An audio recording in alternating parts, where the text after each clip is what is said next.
Today, we're going to use Python FastAPI to build our own backend server completely from scratch that talks to OpenAI models. And for that, you need an access key from OpenAI. You need to go to OpenAI documentation, log in or create an account. Then you will be redirected to the documentation, click on Dashboard, API keys, but before you can generate any key, you will need to verify a phone number. And you can set your key if it is for personal use or for a service account, like a backend or a SaaS service.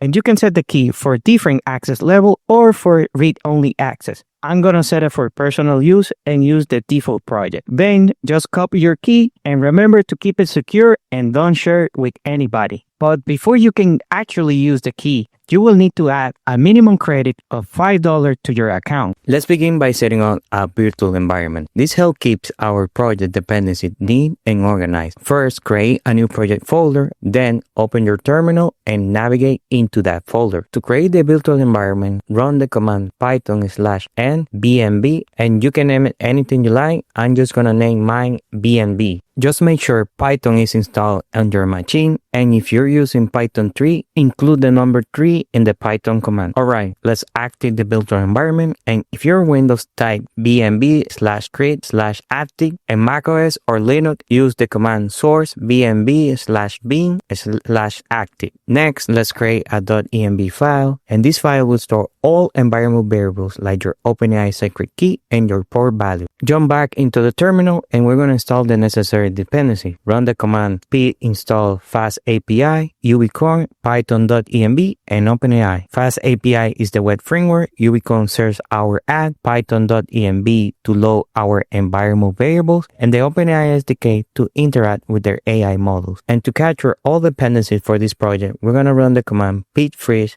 and we're going to store it in our requirement txt file. Now let's organize the project structure. Create a folder called route. Inside it, add a file with init.py. This file tells Python that this folder is a package. Now comes the fun part. Let's implement the chat functionality. Create a new file. Import API router from FastAPI to organize our API. Bring the HTTP exception to handle errors. Use JSON response to return JSON data. And base model from Pediatic to validate our request data.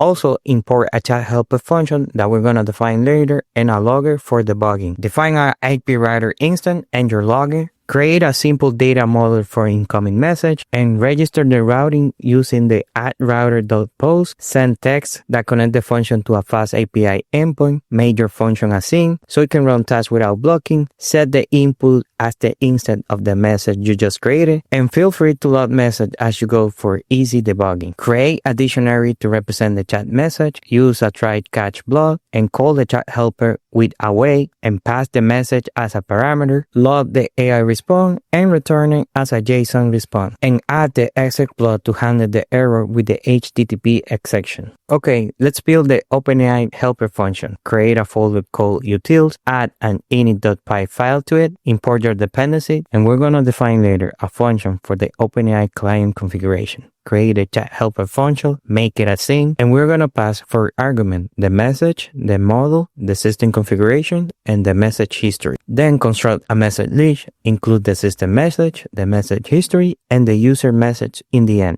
You can load this for visibility. Then in a try block, call client.chat.completion.create, pass in your model and message. Store the AI response in a dictionary and return it. Handle any error in the exec block. And now we need to define our OpenAI configuration file. So in your main folder, create a config.py file, import load.env, import us and the OpenAI SDK. Then call the function load.env to load your environment variables. Retrieve your OpenAI API key with the following command. We're going to use a simple if statement to validate that the key exists before we move on. Configure OpenAI, and then we set the client equals to OpenAI. Finally, we need to define our main server file, import FastAPI, your route, and other dependencies. Initialize your add with add equals FastAPI, add the middleware for core, set it to allow requests from any origin, include your routes using the add include router, and finally, at the bottom, add this line for the Ubicorn server. Before running your server, make sure that you had your OpenAI key and that you import us in the OpenAI configuration file. Now head back to your terminal and start the server with the following command. To test the server, I'm going to use the Thunder Client extension in Visual Studio Code. Send a post request to send text, include a simple message in the body, hit send, and wait a few seconds for the AI response. And you can start interacting like you normally do with ChatGPT or any other AI model.